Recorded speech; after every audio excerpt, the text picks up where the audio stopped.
Hello, I am Yan from TNMaker company in Vietnam. Our website address is TNMaker.net. Our company makes an app on smartphone named TNMaker. It helps teachers use their phone to mark student tests.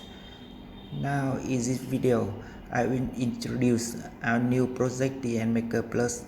It is a Windows desktop application that helps our customer make statistics of their student test marks. The App Store database on local PC but needs get value on the only one Google Sheet to validate the registration. That's why our app use Google API with SpreadsheetReadonly scope. Although the Google Sheet is out and the app doesn't store any customers' information on sheets.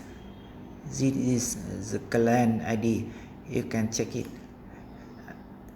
I've just explained about the purpose of using Google API with SpreadsheetReadonly scope to read my own Google Sheet. The app doesn't collect any user personal data. Please help us verify the apps. Thank you and goodbye.